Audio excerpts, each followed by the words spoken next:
beliau. Oke, terima kasih banyak Pak Ali atas sambutannya, atas kesediaannya untuk membuka kegiatan pagi ini. Mungkin langsung saja saya perkenalkan diri saya, seperti tadi sudah disampaikan, nama saya Wahyuni Sofa, seperti yang tertera di layar, begitu. Nah, mudah-mudahan suara saya terdengar jelas ya, karena ini dari tadi sudah ada warning your bandwidth is low gitu, jadi mungkin nanti saya akan mohon izin selama sharing screen, saya akan off kamera gitu ya, jadi biar proses penyampaian materinya bisa berjalan dengan lancar gitu.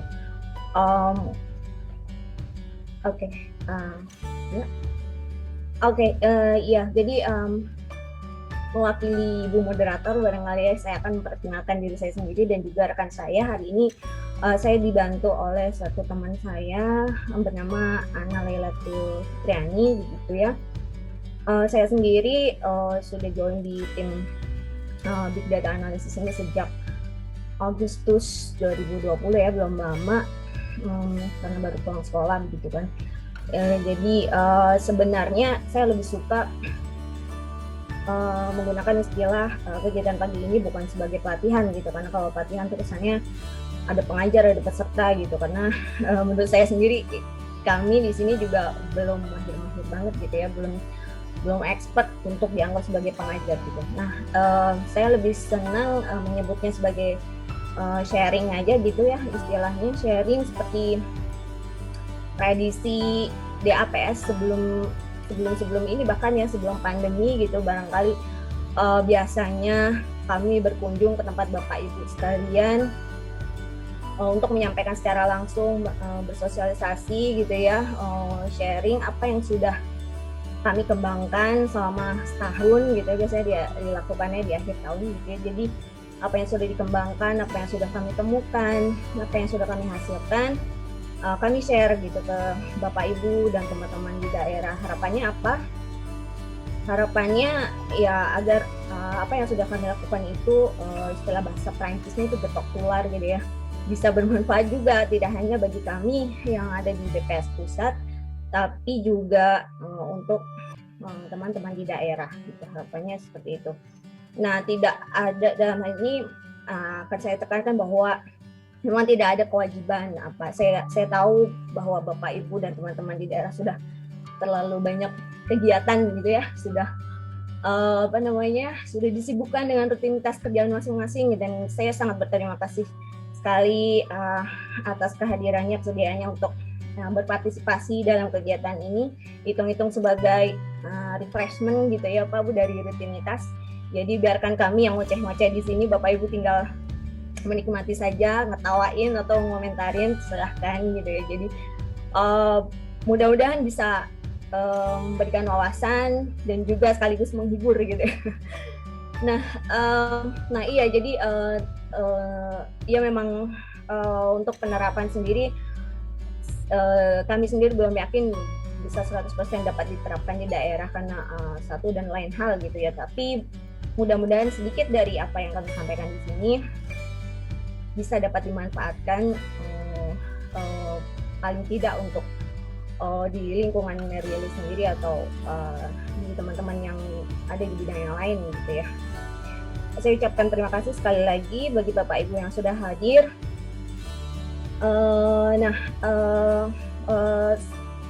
Selanjutnya saya mungkin akan perkenalkan teman saya, bisa mungkin menyalakan kameranya. Teman saya ini namanya Lailatul Fitriani, yang mungkin akan mengisi sesi kedua pada hari ini. Ya, sesi pertama mungkin akan saya isi dengan penjelasan secara umum gitu ya, ulasan secara umum mengenai Google Mobility Index, dan kemudian akan dilanjutkan oleh teman saya Ana.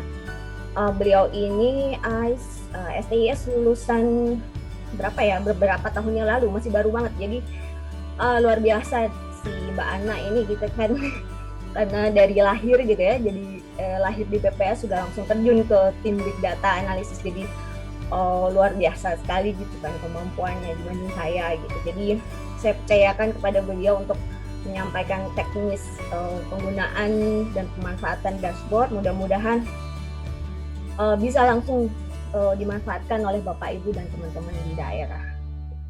Oke, mohon izin untuk share screen Bapak Ibu. Saya matikan dulu kamera saya.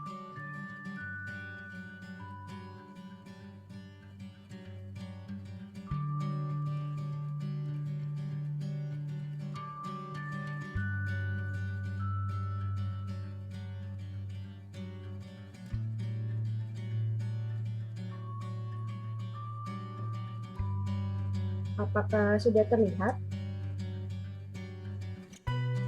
Sudah ya.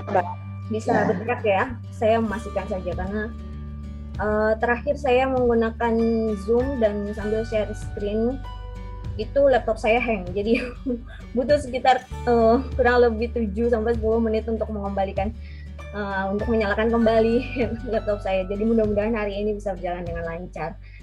Oke, saya mulai dari awal.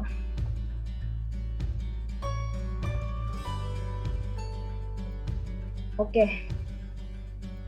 seperti tadi disampaikan oleh Pak Ali gitu ya.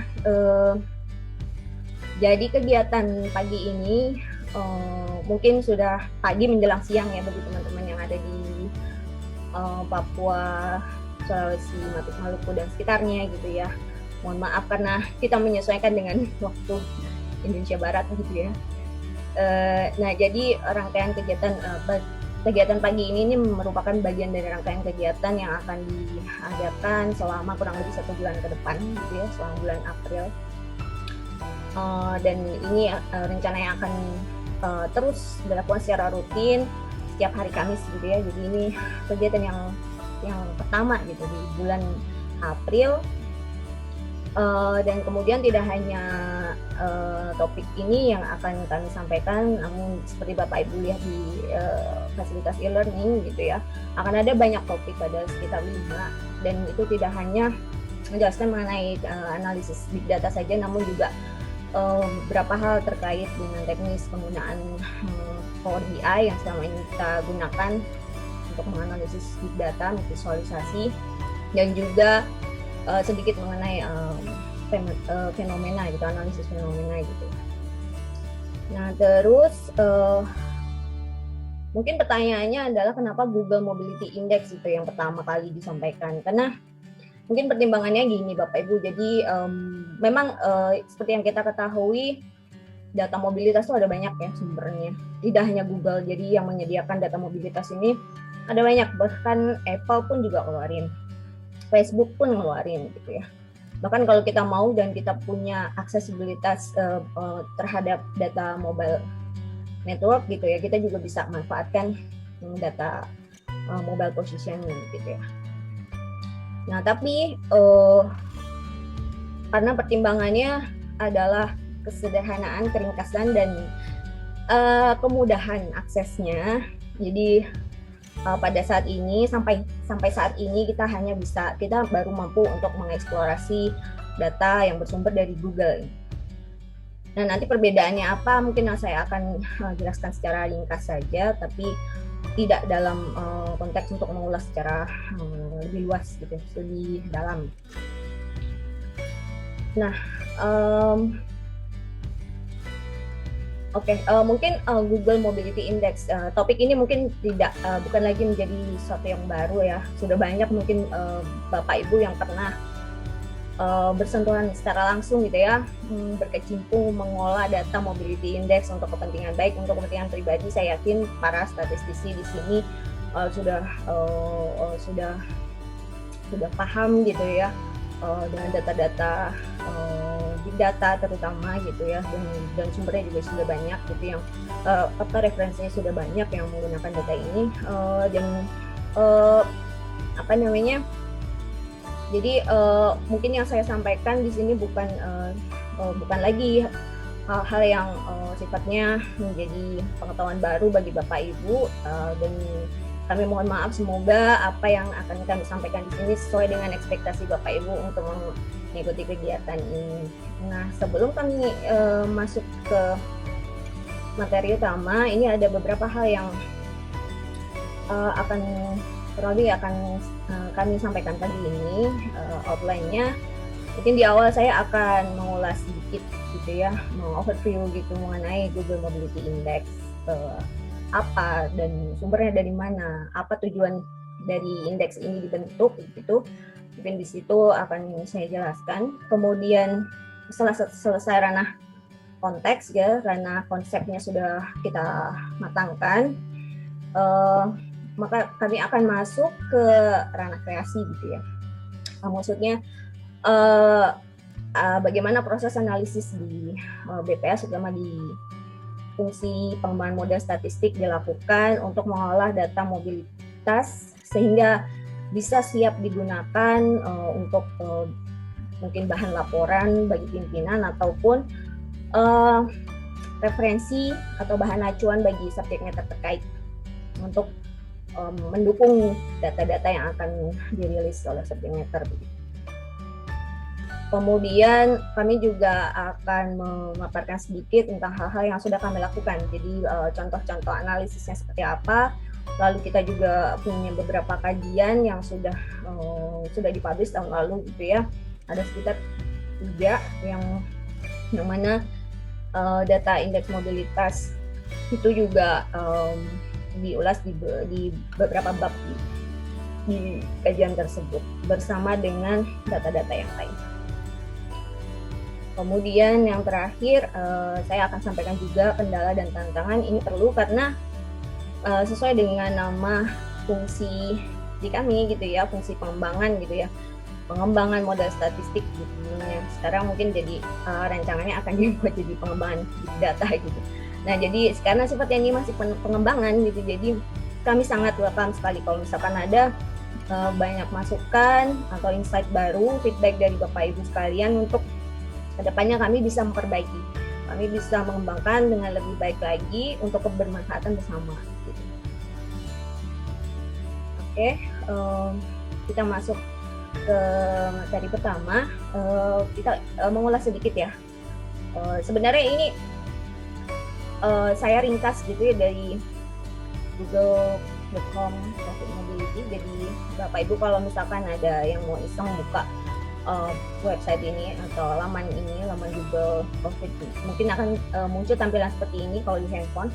Kalau di layar desktop PC mungkin akan lebih besar lagi gitu dan banyak hal yang bisa Bapak Ibu lihat di sana. Nah, saya ringkas dari sini. Jadi beberapa hal yang akan saya sampaikan di part ini bukan berasal dari pemikiran saya gitu ya. Jadi saya hanya meringkas. Mudah-mudahan apa yang saya share di sini sesuai gitu ya, daya tangkap saya sesuai dengan apa ya mereka mau gitu ya. Jadi tidak ada kesalahpahaman. Nah, di situ dijelasin bahwa Google Mobility Index ini kan menggambarkan persentase perubahan ya. Jadi percentage change. Saya yakin Bapak Ibu di lingkungannya rilis gitu ya, neraca dan analisis sudah tidak asing lagi dengan istilah percentage change karena ini biasa banget kita temui di analisis I/O gitu ya, kalau sering megang data I/O ataupun SEM gitu ya, mau menganalisis data-data tersebut akan sangat sering bersentuhan dengan percentage change. Kita nggak bicara angka absolut gitu ya, jadi yang kita omongin di sini akan berupa persentase perubahan relatif gitu. Jadi persentase perubahan apa? Persentase perubahan jumlah kunjungan atau durasi. Nah, di sini akan ada banyak makna nih. Karena kita pakai Google, makna indeksnya ini akan tergantung sekali dengan kategori lokasi yang akan digunakan. Nanti akan saya jelaskan lebih lanjut. Apakah itu nanti jumlah kunjungan atau durasi. Durasi di berbagai kategori tempat. Kategori tempatnya apa nanti juga akan dijelaskan di slide berikutnya. Relatif terhadap apa? Relatifnya itu dibandingkan dengan hari-hari normal atau di sini disebutnya baseline days. Dan sampai kapan ini akan terus tersedia gitu ya. Nah, jadi di laman google.com COVID-19 Mobility ini sebenarnya juga sudah dijelaskan gitu ya, bahwa laporan ini bertujuan untuk memberikan insight, memberikan wawasan tentang apa yang sudah berubah, perubahan-perubahan apa yang terjadi pada perilaku pergerakan masyarakat sebagai respon atas kebijakan penanganan COVID-19. Jadi memang ditujukan untuk mengetahui dampak dari kebijakan penanggulangan wabah COVID-19. Jadi kalau bertanya, kalau misalkan dalam konteks BPS ya, biasanya uniknya BPS ini mungkin berbeda dengan instansi atau lembaga atau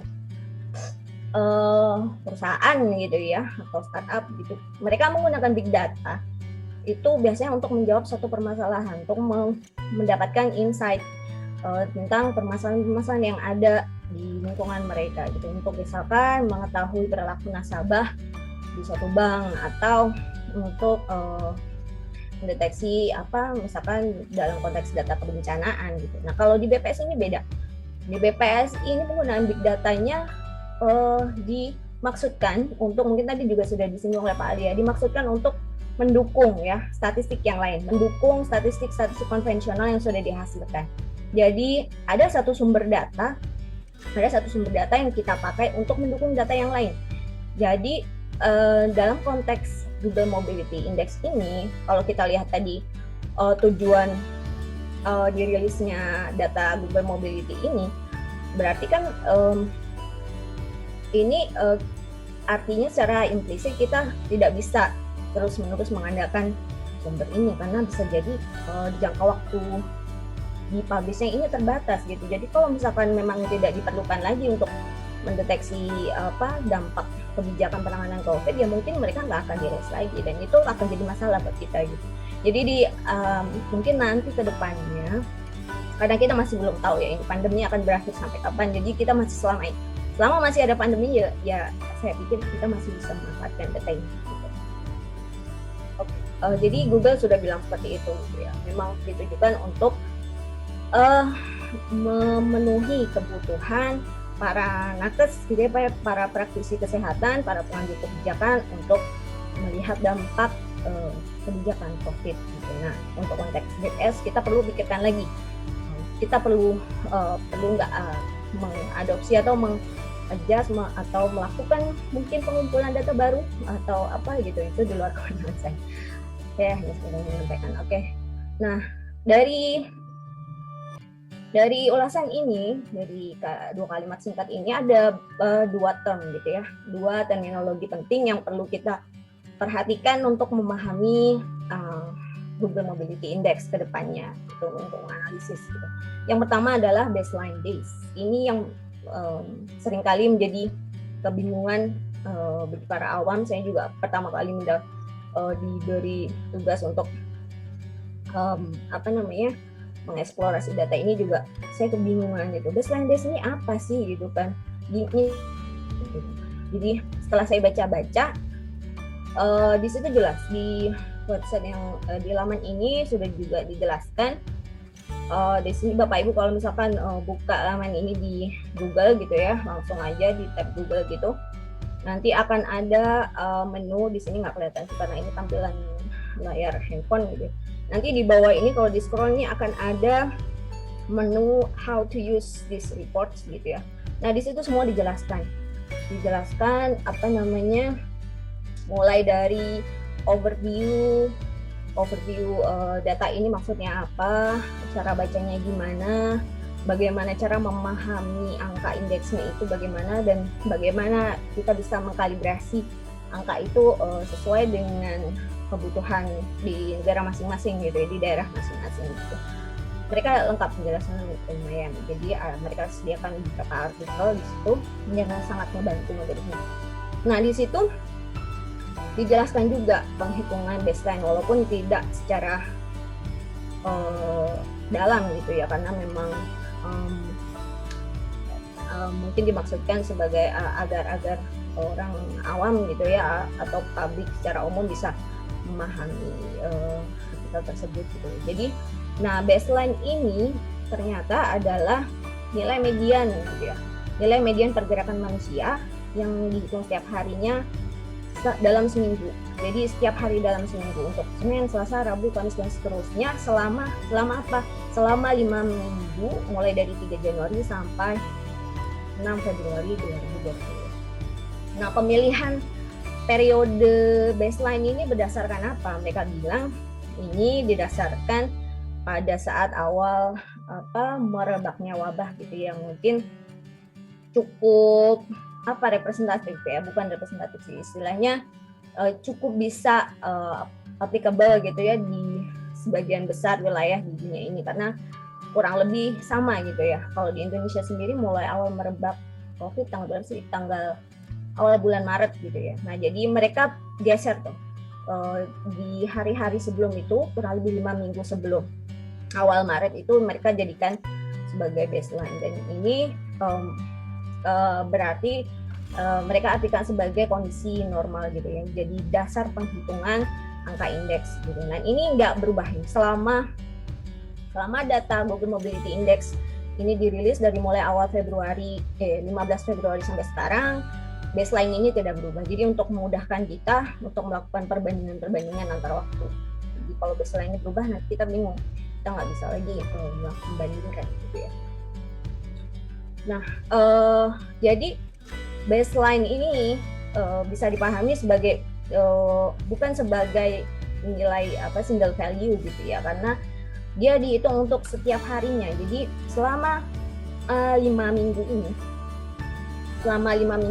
setiap seminggunya kan ada 7 hari ya Bapak Ibu ya, ada Senin, Selasa, Rabu, dan seterusnya sampai Minggu gitu ya.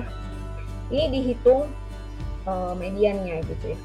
Median untuk hari Senin berapa selama 5 minggu, untuk hari Selasa berapa, untuk hari Rabu berapa. Nah, ditemukan 7 baseline values. Nah ini yang dijadikan sebagai dasar penghitungan indeks.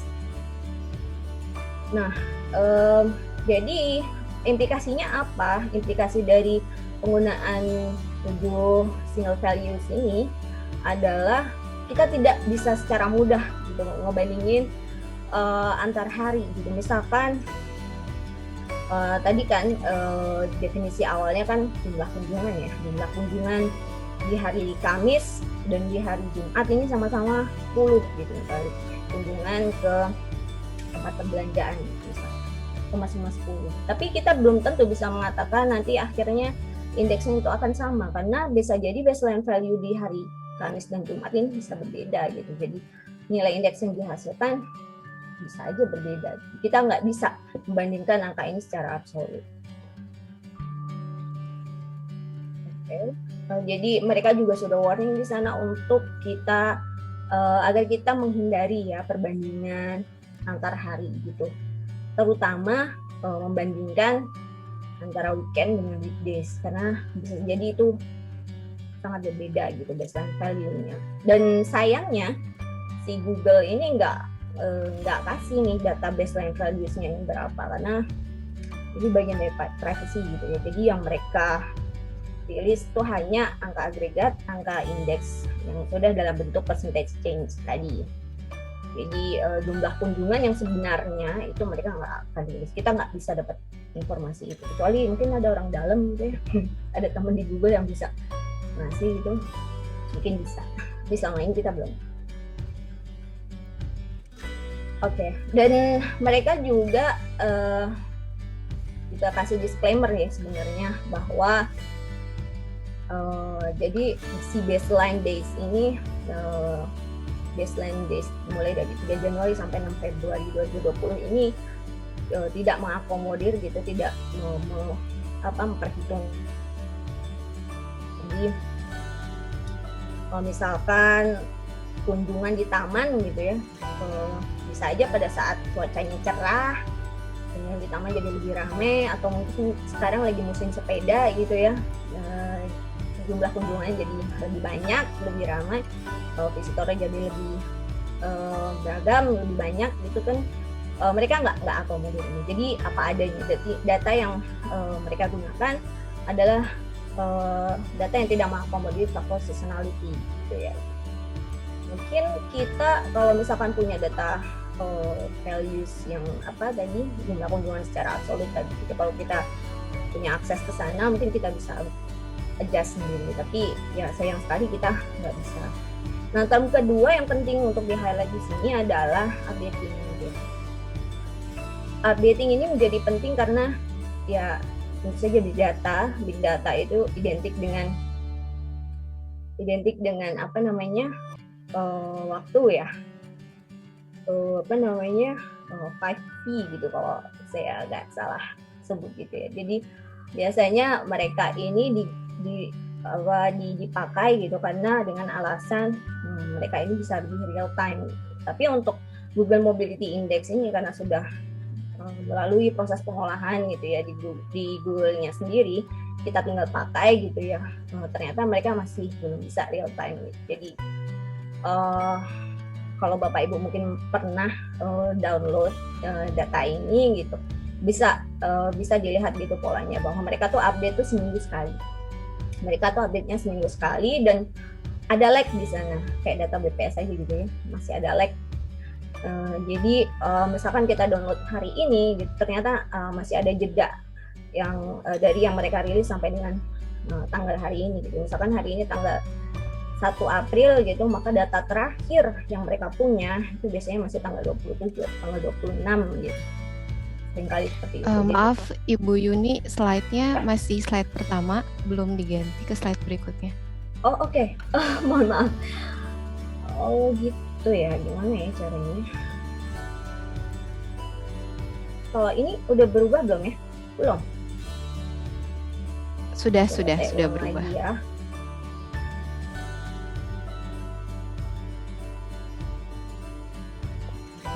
Oke. Saya ulang lagi. Jadi tadi terakhir masih sampai outline ya berarti ya? Iya, enggak di pengertian baseline sama Google Index View-nya tadi. Oh iya, ini memang saya belum ganti. Saya memang masih di overview. Oke, ini sip. Memang saya belum beranjak dari overview ya, karena di sini ada beberapa hal yang menurut saya penting untuk di highlight. Jadi sebelum kita memahami lebih lanjut, gitu, membaca lebih lanjut angka indeksnya, hal-hal ini mungkin menjadi penting untuk diperhatikan gitu. Nah kalau jadi kembali ke updating tadi ya, sebenarnya kalau misalkan dibandingkan dengan sumber data yang lain gitu, misalkan kayak Apple, lalu Facebook gitu kan, mungkin Google Mobility Index ini tidak lebih bagus gitu ya, karena mungkin Facebook sendiri bisa lebih cepat updatingnya dan mereka cakupannya juga lebih dalam ya, kalau istilah Pak Astia gitu, granularity-nya lebih baik gitu ya, jadi lebih granular, bisa mencapai level kabupaten kota bahkan. Nah kalau Google ini sayangnya masih sampai provinsi saja gitu. Jadi tapi kalau nanti Bapak Ibu mau tetap gunakan Google ya ini masih sangat bagus gitu. Nah, tapi kalau misalkan nanti untuk analisis kabupaten kota ya mungkin sebaiknya gunakan data dari Facebook gitu, atau ini. Nah saya nggak yakin nih kalau dari Apple apakah sudah sampai kabupaten kota atau belum. Mungkin ada yang sudah eksplorasi, nanti boleh share. Nah itu, jadi di sini ada lag ya Bapak Ibu ya. Jadi pengalaman nih, kemarin biasanya kita diminta update laporan gitu, update datanya oleh tim di UKK BPS gitu, penyiapan materi pimpinan gitu, bisa sebulan bisa 2 kali diminta update datanya gitu. Padahal ya itu tadi kita jelasin, mereka belum tentu ini mengerti gitu ya, kalau memang Google Mobility ini memang ada lag gitu kan, dan terus minta diupdate. Padahal sebenarnya kalau dari sisi technicality gitu ya, data ini tuh mudah kalau dibandingkan dengan sumber big data yang lainnya. Mereka tidak perlu crawling, ini tidak perlu melalui proses web scraping atau yang hal-hal yang lebih teknis gitu, yang lebih complicated gitu. Jadi tinggal download saja, bentuknya itu sudah CSV. Jadi siapapun di dunia ini bisa melakukannya selama punya internet menurut saya. Nah jadi meskipun demikian, tetap saja sampai sekarang kami lumayan cukup banyak mendapatkan permintaan untuk update data terkait dengan Google Mobility ini gitu. Nah jadi itu tadi 2 hal yang penting untuk mendasari pemahaman mengenai Google Mobility Index, yaitu baseline dan update-nya.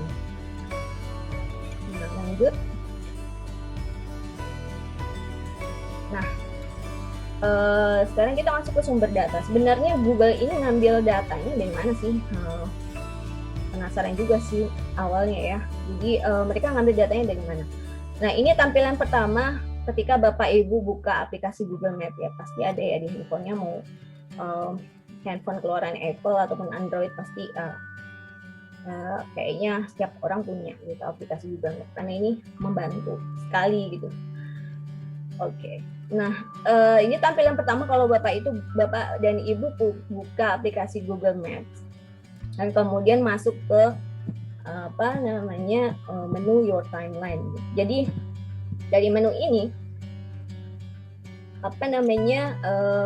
dari menu Your Timeline ini, dari fitur ini Bapak Ibu bisa lihat riwayat perjalanan Bapak Ibu selama periode ini itu kemana saja gitu. Mereka akan merekam gitu. Asalkan ini secara default location history ini akan statusnya akan aktif ya. Kecuali kalau Bapak Ibu mau menonaktifkannya, ini secara default statusnya akan aktif. Nah, ini untuk mematikannya ya bisa aja langsung diklik gitu, manage location history. Terus Bapak Ibu memilih untuk tidak share lokasi Bapak Ibu pada saat ini gitu. Nah, tapi dengan mengaktifkan location history ini, artinya Bapak Ibu sudah berkontribusi untuk penghitungan Google Mobility Index yang selama ini kita manfaatkan di BPS gitu ya. Nah, kalau lokasi kita, location history kita aktifkan, berarti Google tahu dong ya kita ada di mana, kita ngapain aja, kita kemana aja selama periode ini gitu kan. Di sini ada disebut punya saya ini ada 249 tempat gitu ya selama kurun waktu berapa ini, kurang jelas juga. Nah, ini juga ada tempat-tempat yang kunjungi gitu kan.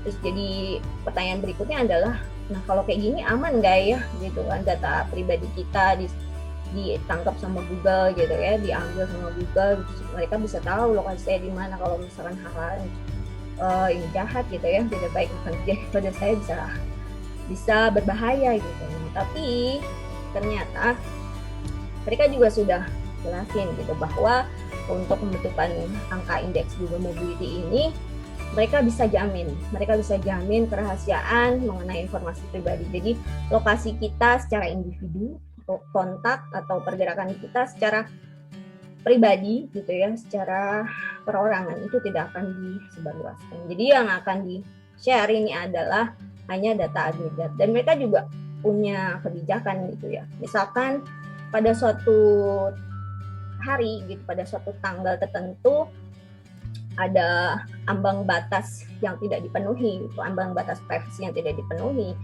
maka nilai Google, nilai indeks mobilitas di situ tidak akan dikeluarkan gitu. Jadi kalau Bapak Ibu perhatikan, pernah download di file CSV-nya gitu kan, di beberapa wilayah kalau nggak salah di Indonesia Timur gitu ya, beberapa kali gitu, beberapa rentang waktu tertentu itu datanya kosong.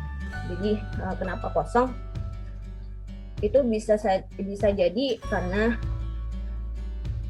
itu tadi ambang batasnya tidak terpenuhi. Jadi ambang batas privasinya tidak terpenuhi. Jadi daerah tersebut tidak cukup sibuk gitu ya untuk menjamin anonimitas data gitu. Jadi sebaiknya dikosongkan saja. Dan itu tergantung bagaimana cara kita menindaklanjutinya. Jadi untuk tim analisis mungkin nanti akan perlu melakukan adjustment, mutasi dan sebagainya gitu. Oke, sumber datanya dari sini.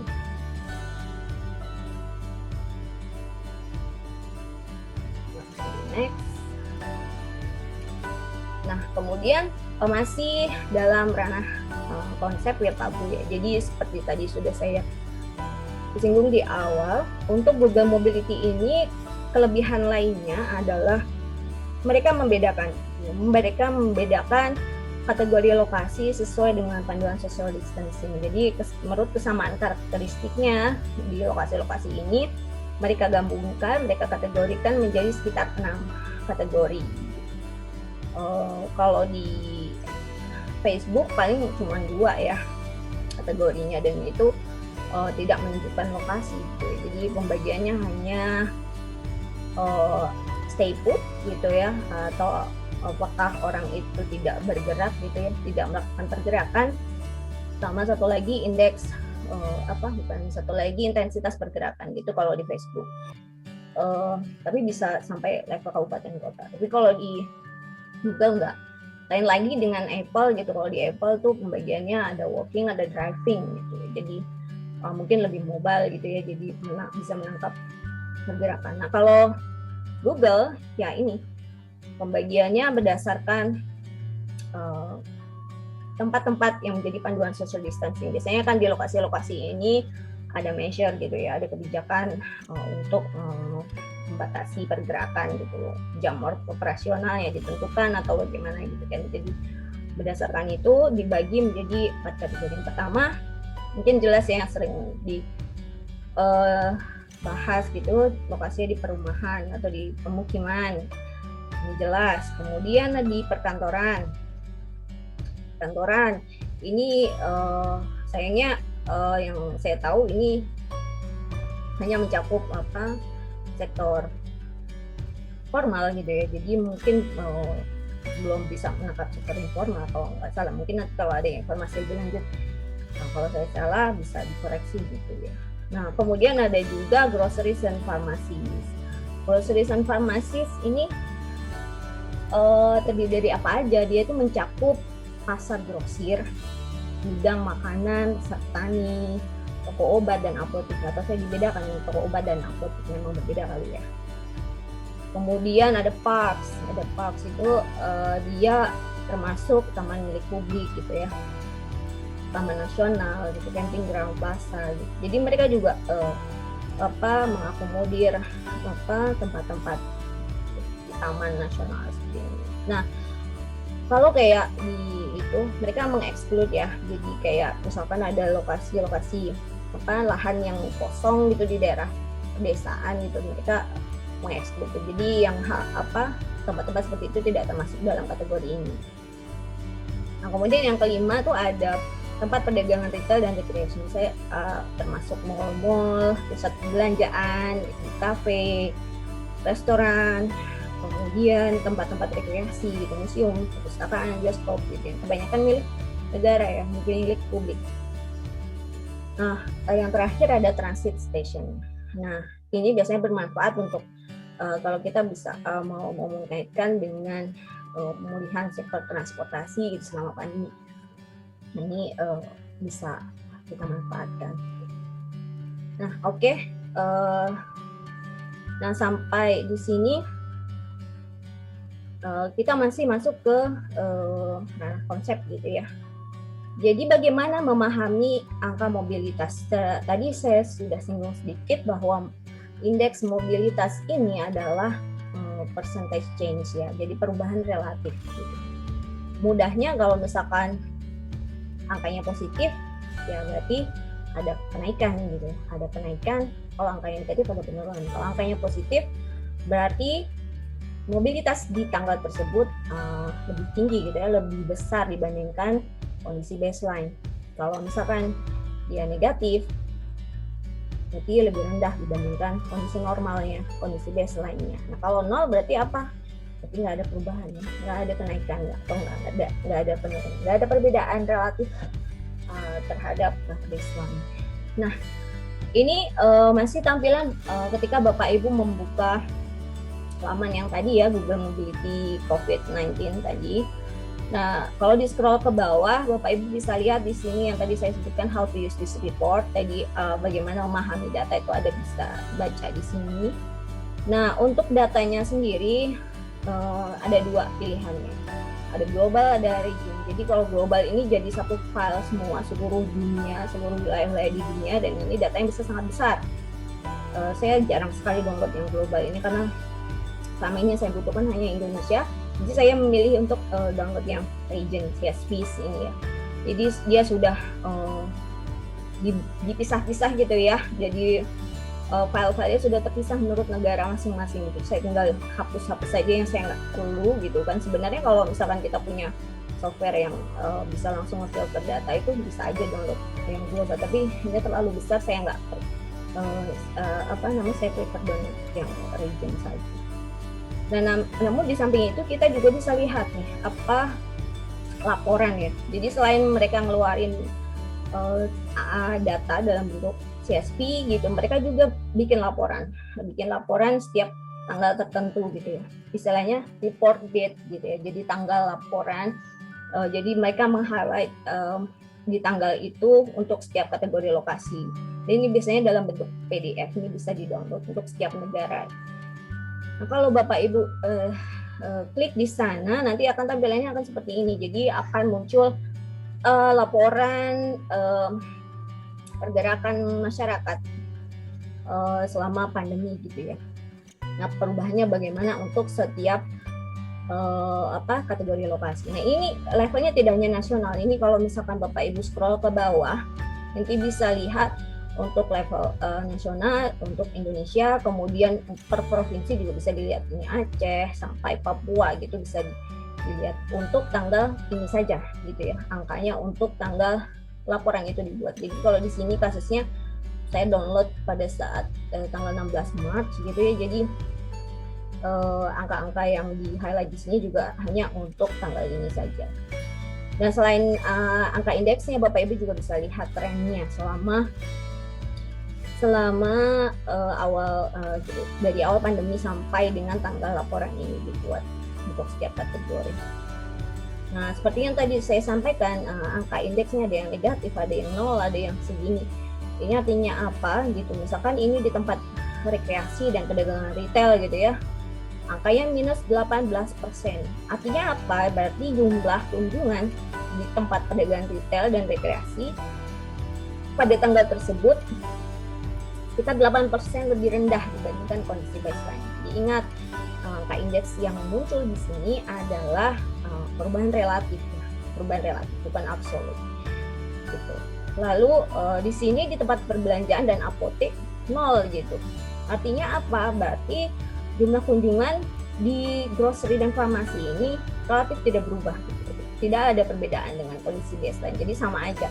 Kalau misalkan kondisi baseline-nya untuk tanggal 16 untuk hari di tanggal 16 Maret itu hari apa ya?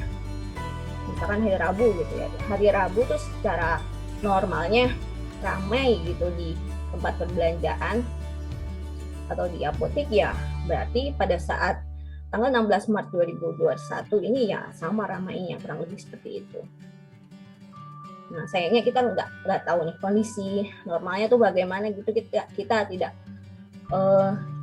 ada informasi untuk itu. Jadi selama ini yang kita lakukan ya kita berdasarkan intuisi gitu ya. Jadi biasanya kalau weekend bagaimana, kalau weekdays bagaimana gitu. Jadi memang mengandalkan kemampuan local knowledge gitu.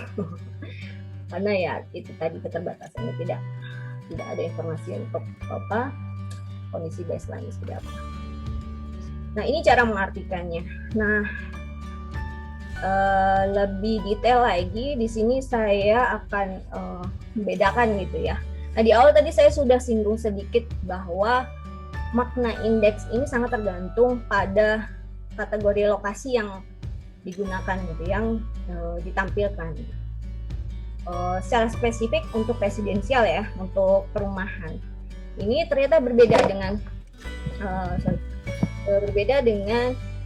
kategori yang lainnya.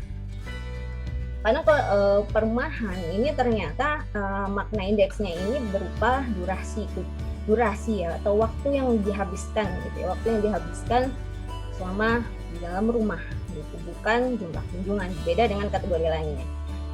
Nah, di sini kalau misalkan kita klik dulu ya, kita lihat. Nah, satu hari itu kan ada 24 jam gitu ya, 24 jam.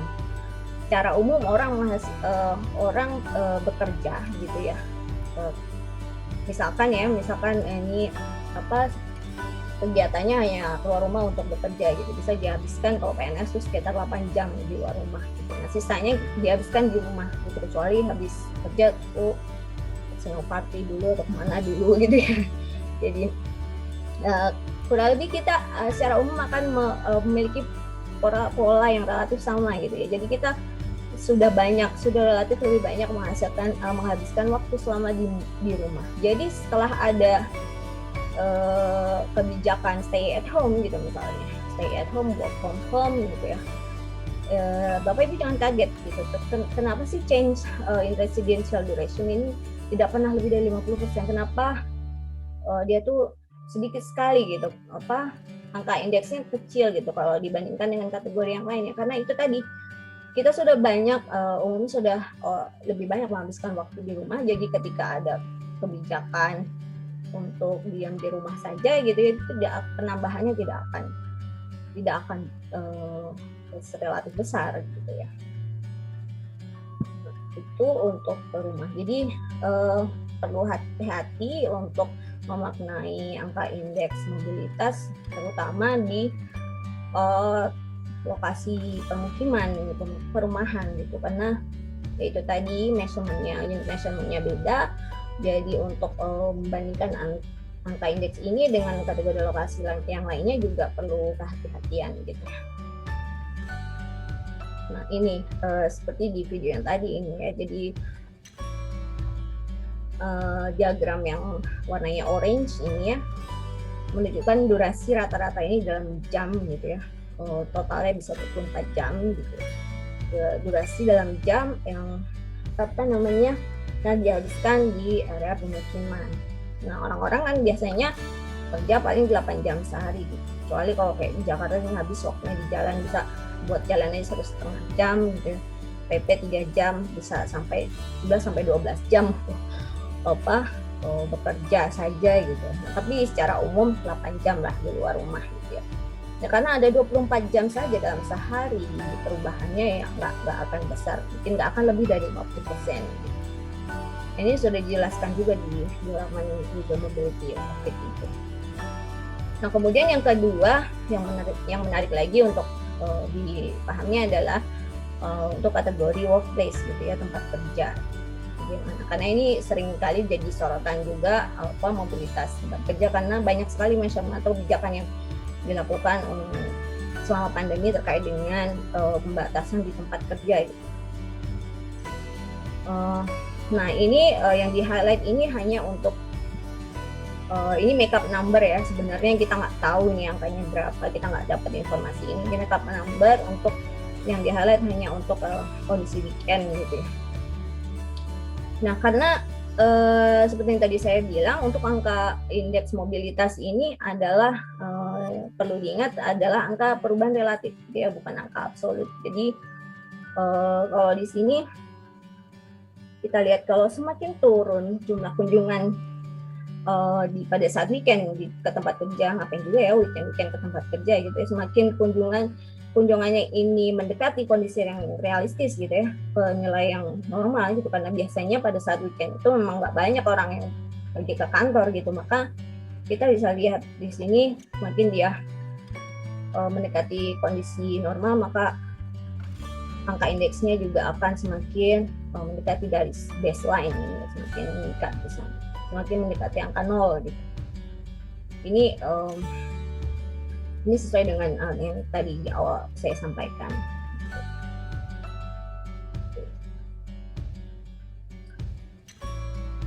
Nah terkait hal ini saya ada sedikit tips gitu ya, selama menurut pengalaman saya untuk melakukan analisis data mobilitas ini. Jadi selama ini saya menghindari ini.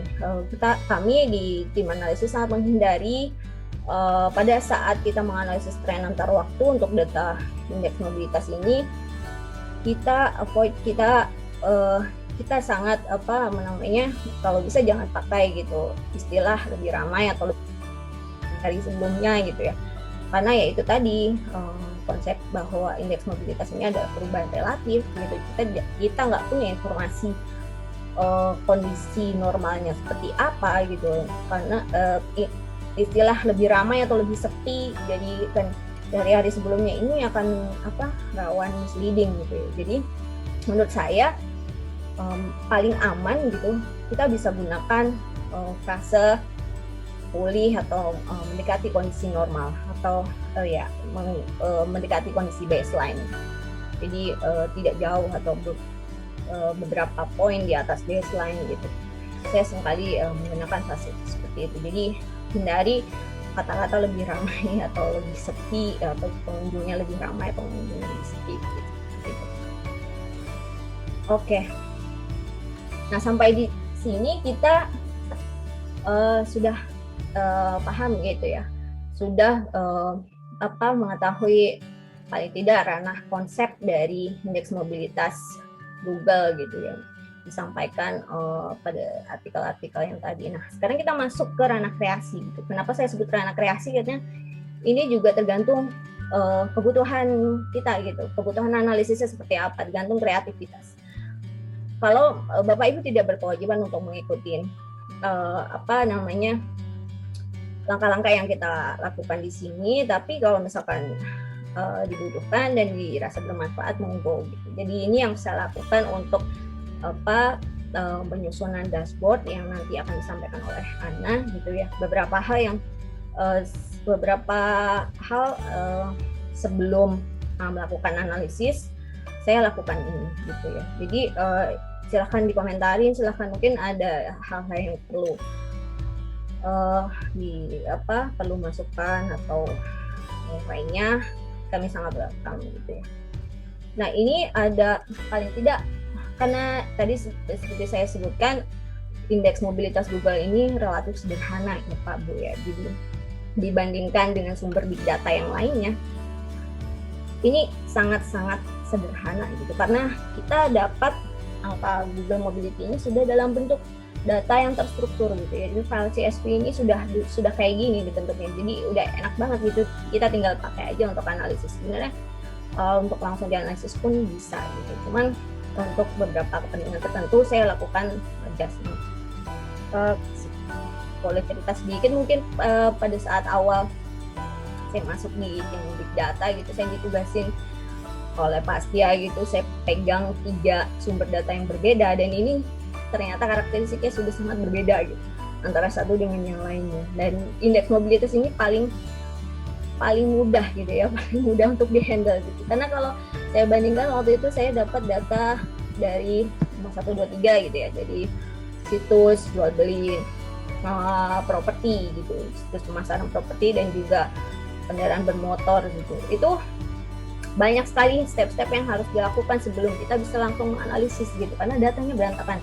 Datanya bukan berantakan ya, karena ada banyak hal yang mengganggu gitu menurut saya, yang kalau tidak dibereskan dulu kita tidak bisa melakukan langkah berikutnya. Nah, kalau indeks mobilitas ini enggak, ini udah siap, kita sudah dihitungkan gitu ya nilai indeksnya, kita tidak perlu menghitung lagi.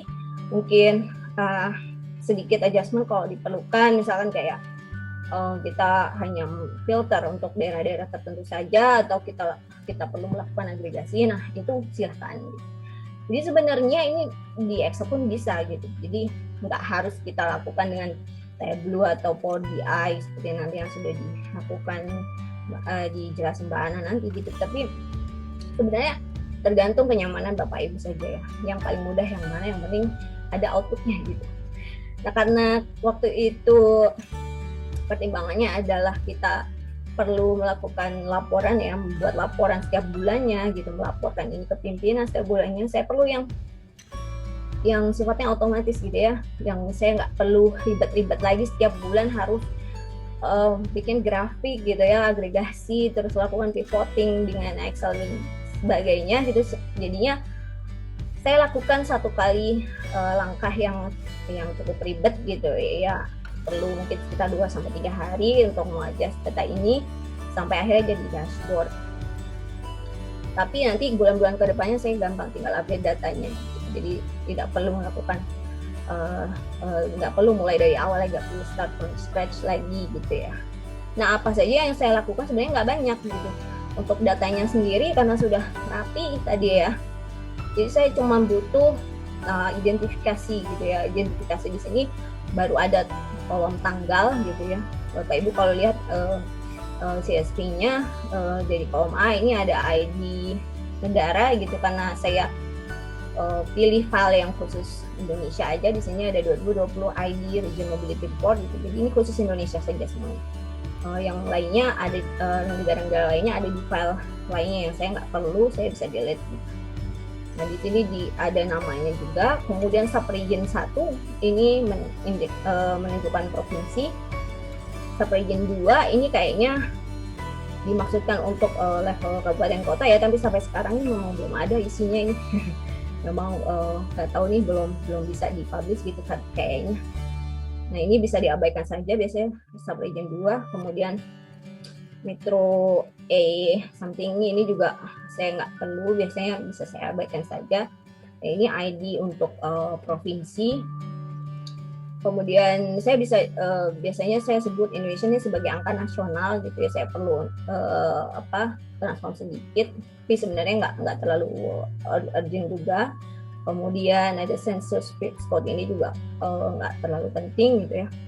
Nah di kolom H ini ada place ID, ini ada di beberapa data keluaran bulan-bulan sebelumnya ini nggak ada nih. Place ID ini baru-baru ini aja ada. Jadi pada saat nanti updating di dashboard saya perlu lakukan sedikit adjustment gitu, saya perlu delete yang ini agar bisa langsung masuk ke Power BI gitu ya. Kemudian ada tanggal, dan di sini cuma tersedia tanggal dan nilai-nilai indeks untuk masing-masing kategori lokasi yang tadi saya sebutkan. Ada 6 ya, ada di sini perdagangan retail, terus kemudian tempat belanja, taman, tempat transit, tempat kerja, dan pemukiman gitu. Jadi ini sudah dalam perubahan relatif ya, dalam percentage change gitu. Jadi angka ini sudah dalam persen. Ada yang positif, ada yang 0, ada yang negatif gitu. Tapi rata-rata negatif. Karena apa ya? Karena ya itu tadi ada kebijakan pembatasan selama pandemi. Jadi memang pergerakan itu dibatasi. Diharapkan memang turun gitu.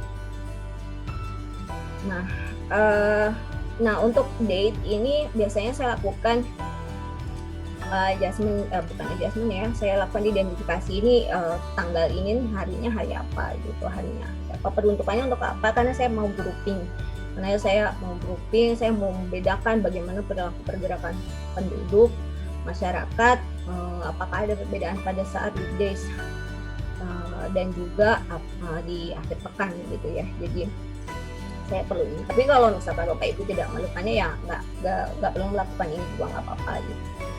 Nah di sini ya ISO-nya ada 34 gitu ya, unit code mencakup seluruh provinsi di Indonesia.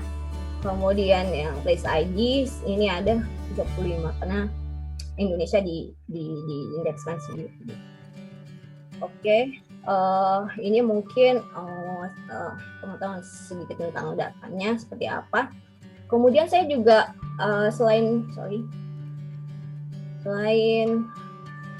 grouping berdasarkan nama hari dalam satu minggu itu, saya juga lakukan identifikasi mengenai special event. Ini penting karena kita mau menganalisis ya kan, kita mau menganalisis perilaku mobilitas penduduk. Kita perlu tahu nih ada hal-hal menarik apa gitu, ada kebijakan apa di tanggal-tanggal itu. Saya mulai dari 15 Maret 2020 gitu ya. Ini sebelumnya datanya ini sudah bisa didapatkan gitu dari mulai 15 Februari 2020 gitu. Jadi sebelum 15 Maret ini saya anggap sebelum pandemi gitu ya. Jadi karena 15 Maret ini menandai dimulainya kebijakan PSBB gitu Pak ya disebutnya begitu, dan kebijakan WFH. Saya lihat Oke, jadi 15 Maret ini saya tandai juga karena ini penting untuk melihat kebijakan yang ada di tanggal ini. Jadi ada PSBB dan kebijakan WFH gitu. Nah, kemudian setelah itu sampai 4 Juni berlangsung kebijakan PSBB itu, kemudian diperkenalkan masa adaptasi normal baru. Jadi para pegawai, karyawan sudah diperbolehkan walaupun masih ada restriksi gitu ya, nggak bisa 100% kembali ke kantor gitu ya. Mungkin hanya 25, lalu 50% dan seterusnya. Ini sudah mulai diperkenalkan istilahnya normal. Nah, kemudian ada tahun baru nih, ada tahun baru, orang banyak liburan, angka COVID meningkat drastis waktu itu. Nah, langsung pemerintah mengenalkan istilah baru lagi namanya PPKM, walaupun terbatas di wilayah Jawa Bali. Nah, ini mulai 11 Januari ini untuk menekan kegiatan masyarakat gitu ya, pembatasan kegiatan masyarakat. Nah, karena dinilai belum efektif, diperpanjang lagi nih PPKM-nya gitu. Saya juga perlu tanda ini PPKM-nya diperpanjang lagi jadi jilid 2 gitu kan. Dinilai masih belum efektif juga menekan angka COVID, ya udah ditambahin lagi, tapi diubah lagi istilahnya jadi skala mikro gitu. Jadi, nah karena kita mau melihat respon perilaku masyarakat atas kebijakan-kebijakan ini, ya saya perlu tandanya.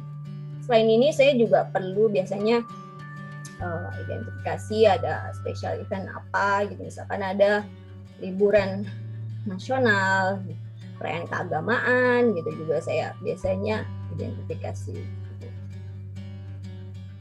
Oke.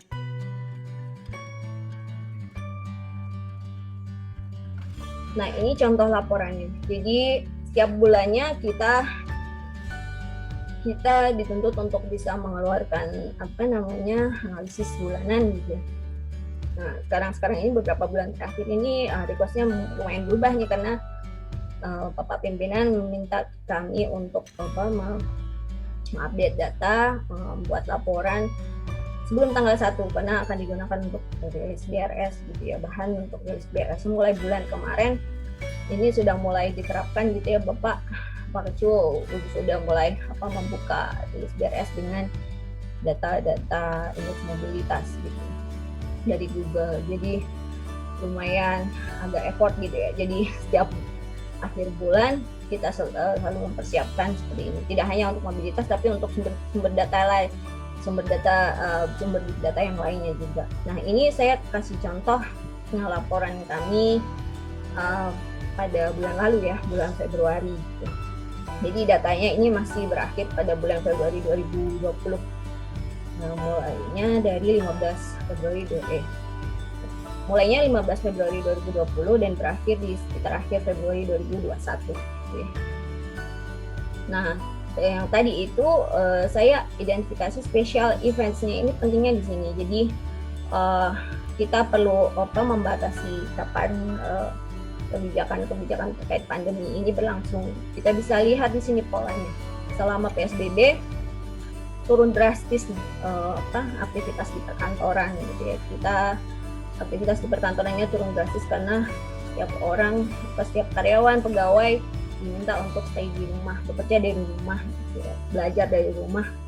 Jadi aktivitas di tempat kerja menjadi turun drastis. Nah, kemudian setelah diperkenalkan masa transisi atau adaptasi normal baru, ya sedikit membaik nih polanya. Walaupun ya memang masih ada pola seasonality gitu ya, setiap Sabtu Minggu para pegawai tidak masuk gitu ya, para karyawan tidak masuk ke kantor gitu. Namun di sini ada beberapa pik-pik yang memang saya lewatkan karena ini konteksnya ada laporan bulan Februari gitu ya. Jadi ada beberapa turunan yang tajam di sini tidak saya bahas di sini karena sudah lewat gitu ya.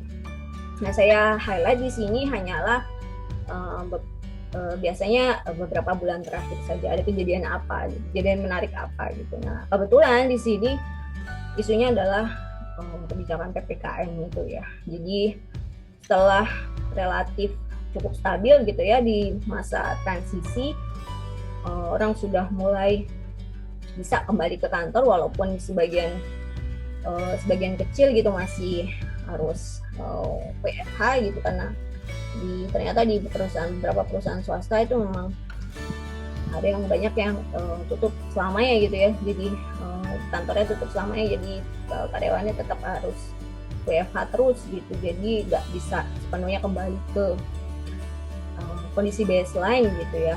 Nah, jadi tapi di sini sudah terlihat cukup stabil, dan begitu ada PPKM ya kembali lagi jadi turun gitu.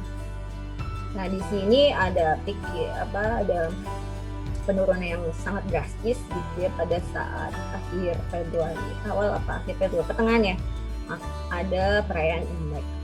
Nah, yang grouping tadi yang saya lakukan menurut hari kerja atau hari pekan kerja ataupun akhir pekan tadi, gunanya untuk ini. Ya ini untuk sekedar untuk melihat aja apakah ada perbedaan perilaku pergerakan pada saat libur libur akhir pekan ataupun hari kerja.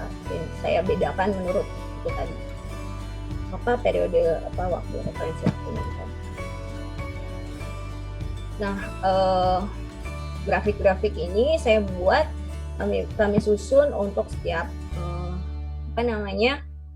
lokasi, kategori lokasi gitu ya. Tadi ada 6 gitu. Saya buat semuanya masing-masing.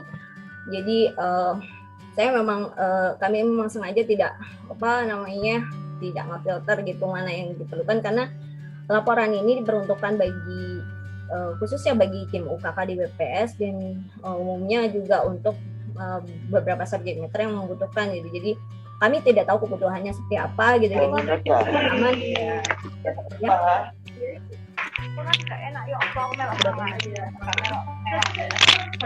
Jadi kita laporkan saja apa yang kita punya gitu, semuanya kita sediakan gitu, terserah mereka gitu, terserah UKK ataupun subjek matter yang lain yang akan memilih data mana yang paling relevan dengan kebutuhan mereka gitu. Ini di tempat belanja nih ternyata selama adaptasi new normal ini ternyata bukan lagi kembali ke normal nih pola perilaku pergerakannya, bahkan sudah mulai positif gitu ya. Jadi sudah mulai tumbuh positif. Artinya apa? Jadi lebih keuntungannya jadi lebih banyak dibandingkan kondisi baseline.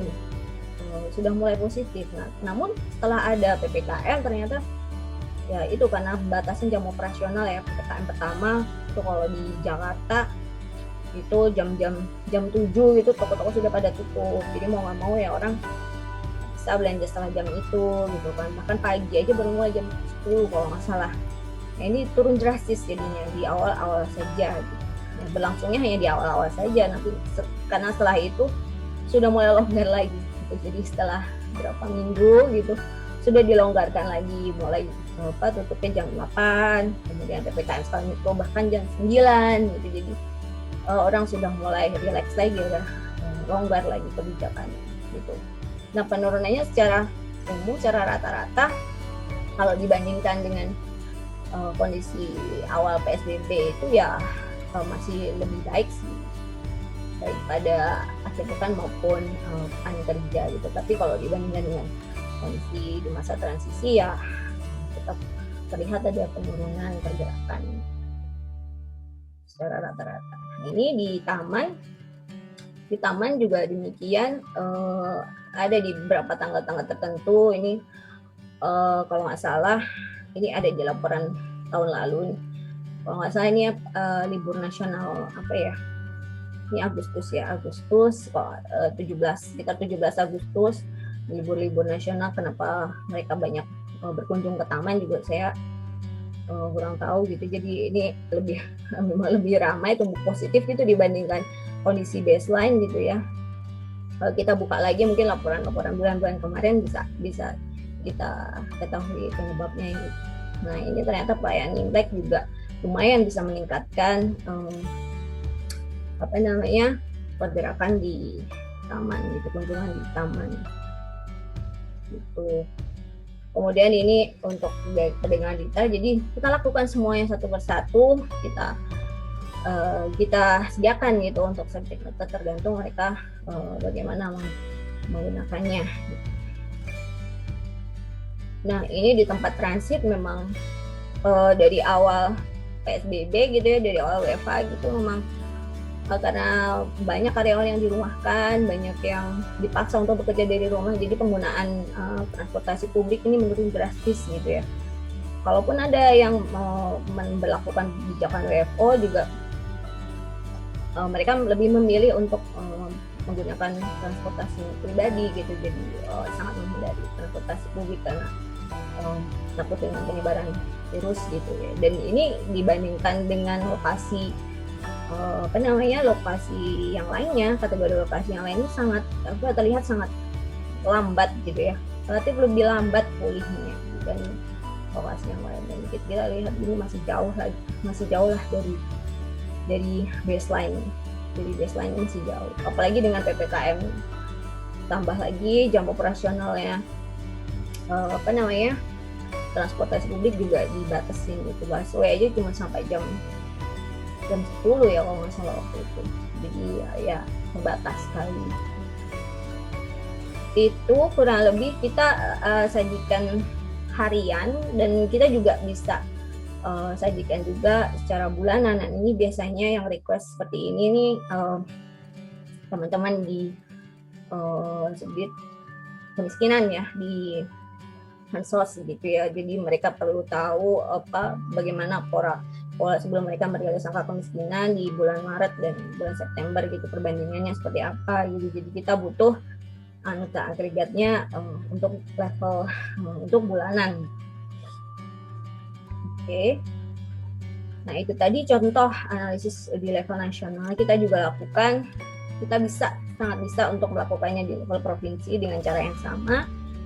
Nanti bisa aja Bapak Ibu filter menurut provinsi di mana Bapak Ibu tinggal, berlokasi, untuk dianalisis lebih lanjut, atau dibandingkan dengan daerah-daerah di wilayah sekitarnya.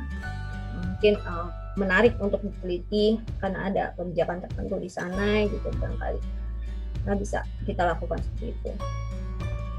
Apalagi nanti ini datanya sudah bisa di-update gitu sampai bulan Maret gitu. Jadi kita bisa lihat lagi tidak hanya dampak dari PPKM, tapi juga dampak dari keberadaan rollout vaksinasi gitu ya. Misalkan apakah bisa memang program vaksinasi itu walaupun belum banyak menjangkau seluruh lapisan masyarakat, hanya terbatas di beberapa kategori masyarakat aja gitu. Jadi apakah memang ada dampaknya terhadap pergerakan masyarakat, apakah orang jadi lebih leluasa untuk berkegiatan di luar rumah, misalkan seperti itu, bisa dilihat. Nah, karena ya itu tadi, karena kita mengantisipasi gitu ya, mengantisipasi request yang bermacam-macam dari subject matter yang berbeda-beda begitu, dari kebutuhan yang berbeda-beda. Jadi memang analisis kami hanya terbatas untuk data ini saja gitu. Jadi kita tidak tidak hubungkan atau tidak kaitkan dengan data yang lainnya gitu. Jadi memang khusus untuk data ini saja gitu. Tergantung nanti mereka mau memanfaatkannya bagaimana gitu. Itu fleksibel gitu. Jadi memang yang kita lakukan setiap bulannya ini. Jadi setiap sumber data kita analisis masing-masing. Begitu juga untuk sumber-sumber yang lain ya, tidak hanya indeks mobilitas. Ini seperti itu. Oke, nah itu tadi contoh laporan bulanan gitu ya. Bayangkan pada saat tahun lalu kita masih sangat kekurangan sumber daya manusia gitu, sangat kekurangan SDM di fungsi di subdit kami gitu. Jadi satu orang tuh bisa pegang lebih dari 2 sumber data gitu. Jadi prosesnya lama, kemudian menghasilkan laporannya juga perlu waktu gitu kan. Ini jadi rasanya tuh jadi kayak kita rilis tiap bulan gitu kan untuk data yang banyak gitu. Kalau dibandingkan dengan subject matter mungkin jauh lebih berat gitu. Kalau di subject matter misalkan kayak di harga gitu kan, mereka hanya rilis satu jenis statistik gitu, misalnya inflasi gitu. Ya ada indeksnya yang melatar belakang, cuma kan ditanggung oleh satu subdit gitu ya, personalnya banyak. Nah, kalau kita bisa saja satu individu itu pegang banyak sumber data, yang harus dilakukan juga lebih banyak gitu jadinya. Dan dituntut setiap bulannya harus mengeluarkan analisis dan kajian juga gitu ya. Maaf ya jadi sedikit curhat ya. Tapi alhamdulillah kita sekarang sudah ketambahan personil yang cukup banyak dari teman-teman di daerah gitu. Jadi mulai sangat terbantu sekali gitu dengan jumlah personil yang ada sekarang. Nah, ini aplikasi yang lain dari data indeks mobilitas ini di BPS. Nah, itu pertama tadi konsumen utama data kita ini adalah mas-mas dan mbak-mbak yang ada di tim UKK BPS menyiapkan materi pimpinan, karena memang tidak hanya setiap rilis gitu, setiap DRS itu, namun juga pada saat event-event tertentu Pak pimpinan, Pak Ketua butuh untuk melakukan menyampaikan data-data BPS terkait isu-isu strategis, biasanya kami juga diminta, jadi harus siap sedia gitu melakukan updating dan penyiapan laporan. Kemudian yang pernah juga request itu dari setiap triwulanan dari tim di neraca, jadi kita siapkan analisis triwulanan, kita agregasi saja dari yang data harian tadi untuk melihat dan menjelaskan pola penurunan dan kenaikan PDB maupun PDRB gitu secara triwulanan. Nanti bisa juga Bapak Ibu aplikasikan ini di daerah barangkali. Nah, kemudian ada juga teman-teman di kemiskinan gitu ya. Waktu itu misalkan ada kenaikan kemiskinan di DKI Jakarta gitu. Mereka mau lihat gitu sebenarnya apakah itu juga didukung oleh kenaikan penurunan mobilitas yang ada di provinsi itu gitu. Selain kemiskinan juga pada saat mau rilis statistik tenaga kerjaan pada Agustus lalu juga kita diminta juga untuk membantu menyediakan data pendukungnya dari sisi big data gitu ya. Nah, ini sayangnya dari sudut kami jadi yang bisa kita berikan ya itu tadi data yang agregat ataupun laporan yang sudah kita hasilkan. Nah, masalah implementasi secara detail ini yang tahu manfaatannya ya mereka gitu. Jadi tergantung subjek matter masing-masing. Nah, kedepannya apakah ini akan diperluas atau mungkin Bapak Ibu di daerah ada yang sudah punya pengalaman menggunakan data yang sama, bersentuhan langsung baik untuk analisis yang berkaitan dengan keperluan kedinasan atau mungkin analisis pribadi gitu ya, untuk publikasi pribadi saya misalkan untuk para statistisi gitu, silakan aja nanti di share pada saat sesi diskusi. Kita perlu tahu juga karena harapan kami dari kegiatan ini kita bisa dapatkan two-way insight gitu ya, jadi tidak hanya kami memaparkan apa yang sudah kami lakukan, tapi barangkali kita bisa juga mendengar kemauan sharing dari Bapak Ibu sekalian yang sudah mungkin berpengalaman dengan data-data ini. Silahkan, kami sangat welcome. Mungkin akan berguna juga bagi teman-teman yang ada di daerah lain. Silahkan. Jadi selain Q&A nanti kita juga akan sediakan sesi diskusi di akhir ya, setelah penjelasan mengenai dashboard. Oke. Nah, ini dashboard yang sudah kami bangun ya untuk Google Mobility. Jadi nanti Mbak Ana akan menjelaskan lebih lanjut sambil menunggu sesi tersebut dimulai. Mungkin saya kasih tahu aja nih, ini bisa diakses di dashboard.bps.go.id menggunakan VPN ini ya. Jadi kayaknya Smart BPS Smart BPS masih belum bisa diakses gitu ya, VPN juga kayaknya masih bermasalah.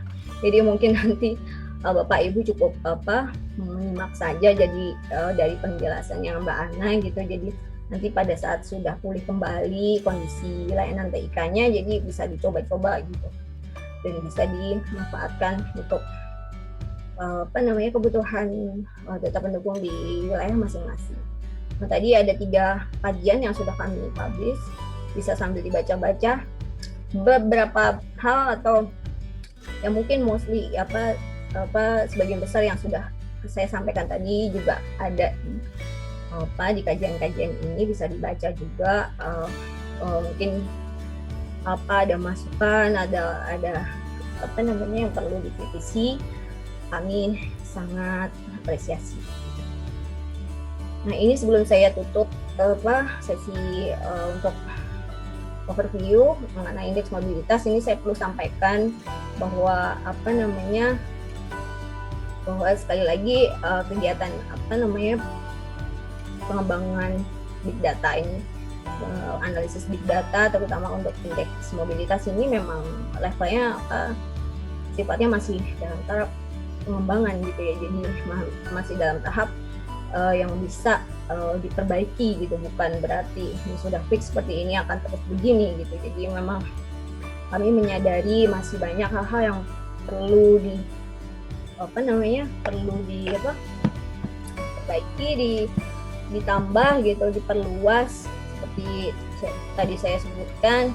Dari sisi penggunaan sumber data yang lainnya, mungkin ke depan kita bisa juga memanfaatkan sumber data lain, misalkan Apple ataupun Facebook, kita gabungkan dengan sumber data yang lain. Misalkan sudah ada inisiasi dengan mobile positioning data, kita bisa lanjutkan lagi gitu mungkin. Ya walaupun masih informasi yang saya dapatkan masih luas, masih perlu proses yang panjang gitu ya, karena nggak gampang. Karena eranya sekarang ini era teknologi ya, concernnya adalah accessibility gitu. Kalau kita punya akses, walaupun kita nggak punya ownership, ya kita akan tetap bisa manfaatin. Percuma juga kalau kita ada ownership tapi kita nggak bisa akses gitu, kayak data-data BPS. Jadi curhat ya. Jadi pengalaman pada saat sekolah gitu, kita punya data banyak gitu, kayak susunan sakernas, tapi untuk mengaksesnya kita susah gitu. Jadi yang di era yang sekarang, di era teknologi itu yang penting akses gitu. Selama kita masih punya akses, ya kita akan tetap bisa manfaatkan walaupun kita nggak kumpulin data itu sendiri. Kita tidak punya ownership atas data itu gitu. Dan ini berlaku tidak hanya pada data gitu, pada hal-hal yang lainnya juga secara umum gitu. Nah, dari dashboard yang sudah ada tadi juga masih sangat mungkin kita dilakukan pengembangan gitu dari sisi metode analisis juga. Jadi kita juga sudah lakukan fokus group discussion ya, FGD dengan para pakar beberapa waktu lalu, dan banyak masukan yang diberikan. Salah satunya adalah yaitu tadi, kalau bisa analisisnya jangan cuma analisis angkot yang naik turun gitu aja gitu. Jadi kalau bisa ke depan bisa dimanfaatkan dikombinasikan dengan data-data yang lainnya untuk menghasilkan data analisis yang bisa untuk melakukan prediksi ataupun memberikan rekomendasi kebijakan kepada pemerintah gitu ya. Kemudian yang tantangan yang paling beratnya sebenarnya adalah mengenai validitas gitu sebenarnya. Nah, jadi concern para pakar pada saat FGD itu yang pertama sebenarnya adalah validitas, karena ya namanya kita pakai data Google gitu ya, Google gitu, jadi nggak ada tools yang bisa dipakai untuk konfirmasi apakah data ini benar-benar valid atau enggak. Karena Google sendiri juga sebenarnya berikan disclaimer gitu ya, jadi data yang dia pakai untuk penghitungan indeks ini kualitasnya ya sangat tergantung dari konektivitas gitu kan, kualitas koneksi internet di wilayah-wilayah tertentu, jadi mungkin bisa saja tidak sama gitu ya. Jadi yang tadi gitu, misalkan ambang batasnya tidak terpenuhi, akhirnya juga nggak akan bisa dirilis gitu angkanya gitu, jadi bolong gitu. Jadi lokasinya tidak cukup sibuk untuk memastikan datanya itu jadi anonim ya di tanggal itu, maka jadi nggak ada gitu. Jadi kita butuh adjustment lagi gitu. Nah, itu salah satu kelemahannya. Dan di BPS sendiri juga kayaknya data-data yang bisa jadi pembandingnya belum ada gitu. Saya bilang tadi kita nggak punya ownership, tapi bisa saja mungkin di masa yang akan datang gitu ya kita bisa punya akses gitu. Nah, mungkin dari saya ini dulu sebelum sesi tanya jawab, mungkin ya Bu Nisa kita dengarkan dulu paparan dari Mbak Ana gitu ya, jadi bisa biar kita selesaikan dulu materinya sampai tuntas gitu, jadi bisa nanti kita luasa untuk melakukan diskusi di akhir. Sekali lagi terima kasih bagi Bapak Ibu, saya pribadi mengucapkan terima kasih, dan kalau misalkan ada yang perlu dikonfirmasi, ditanyakan, atau bahkan mungkin masukan feedback bagi kami untuk pengembangan berikutnya, akan sangat diharapkan gitu ya. Terima kasih.